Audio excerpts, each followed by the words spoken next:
जी क्या कौन है आपका यहाँ पर? मेरी भतीजी है श्रेया यादव, जिसकी कैजुअलिटी हुई है। तो क्या पता लगा आपको, क्या जानकारी मिली? देखिए, मुझे अधिकृत तौर पे तो ना कोचिंग सेंटर से कोई जानकारी मिली, ना प्रशासन या पुलिस की तरफ से कोई फोन आया। लेकिन मैं न्यूज देख करके खुद ही जा करके वहाँ पे अप्रोच किया। तो वहाँ पहुँचने के बाद डीसीपी साहब थे मेरे ख्याल से। जब नाम पूछा उन्होंने मेरा, मैंने बच्ची का नाम बताया, तो बोले कि एक बार आप जो है आरएमएल में जाकर देख लीजिए।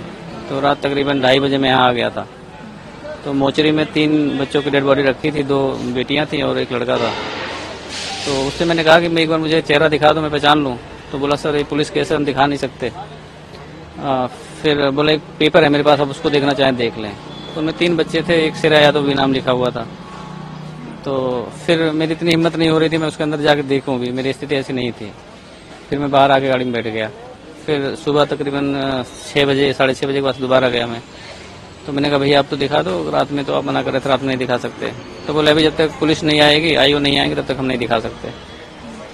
तो मैंने कहा चलो कोई बात नहीं, इतनी बात मेरी इनसे हुई।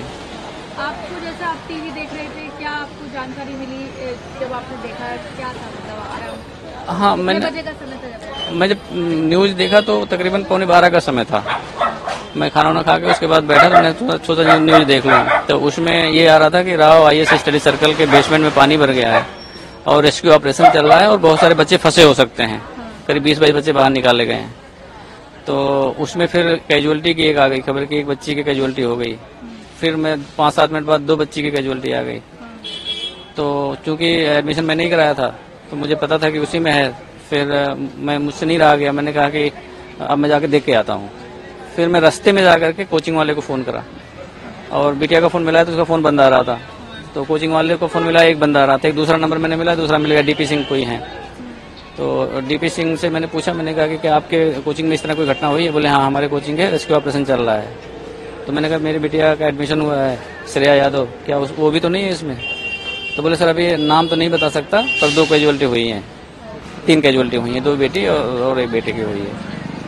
तो फिर मैं मतलब बहुत ही मिसमैनेज लग रहा था। तो मुझे लगा कि पहले मैं जाके पीजी में देख लूँ उसके, क्योंकि पीजी मैंने दिलाया था, मैं नहीं रखवाया था। तो मैं पीजी में करीब 1 बजे पहुंचा। तो 1 बजे जब पहुंचा वहाँ देखा तो उसके रूम में ताला लगा हुआ था। तब मेरा डाउट और हो गया कि फ़ोन मिल नहीं रहा है, रूम में ताला लगा हुआ, रात 12-1 बज रहे हैं। तो अगर होती तो यहीं आती। फिर मैं दोबारा वापस आया, वहाँ डीसीपी साहब से मैंने पूछा तो उन्होंने बताया कि आप एक बार आरएमएल के में जाके मोचरी में देख लीजिए। तो मैं करीब 2:30 बजे से यहाँ हूँ रात। जी कहाँ से हैं? जी आप कहाँ से हैं? बच्ची की उम्र कितनी है? मैं मूल रूप से अम्बेडकर नगर डिस्ट्रिक्ट है, पहले वो फैजाबाद अयोध्या था और अभी अम्बेडकर नगर है। और वो मेरी भतीजी है, श्रेया नाम है उसका, और मैं यहाँ गाजियाबाद में रहता हूँ खुद। तो कितने महीनों पहले कराया था आपने? और 4-5 महीने हो गए, मई जून में एडमिशन उसका कराया था मैंने। अभी क्या माता पिता को बता दिया कौन कौन परिवार से आ रहे हैं? नहीं, आने का तो कोई नहीं आएगा परिवार से जो अम्बेडकर नगर में है। यहाँ पे मेरी सिस्टर रहती हैं और मेरी धर्मपत्नी खुद हैं। बाकी जो मेरा और सर्कल के लोग हैं, मेरा भतीजा रहता है, तो लगभग आधी फैमिली यहीं है, वो सब लोग आ रहे हैं। बाकी गांव वाले जो आने के कारण मैंने उनको मना कर दिया कि हम वापस वहीं आएंगे। क्या कहेंगे, क्योंकि काफी उम्मीदों से आपने आईएएस बनने के लिए भेजा था और ये खबर सुनने को मिली, तो क्या कहेंगे? देखिए मैम, ऐसा है कि इस तरह की घटनाएं जब होती हैं, मतलब किसी वजह से किसी की जान चली जाए, बिना किसी कारण की जान चली जाए किसी की, मतलब बदइंतजामी से, और एक जान की कीमत तो वो जानता है जो माँ बाप जिस बच्चे को पैदा करते हैं, पालते पोसते हैं, बड़ा करते हैं, तो उसकी पीड़ा तो वही जानते हैं। अब जो सिस्टम की जिम्मेदारी है वो सिस्टम को अपनी जिम्मेदारी को लेना चाहिए।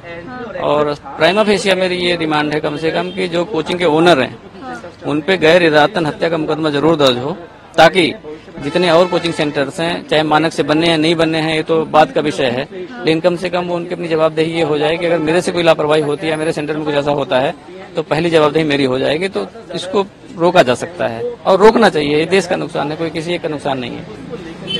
जैसे आपने एडमिशन कराया था तो आपने देखा था कि जैसी व्यवस्था वहाँ पर है बेसमेंट में से कोई आता है, मान लो मैं यूपी से आ रहा हूँ या बिहार से आ रहा हूँ, तो वो कोई मानक नहीं चेक करता है।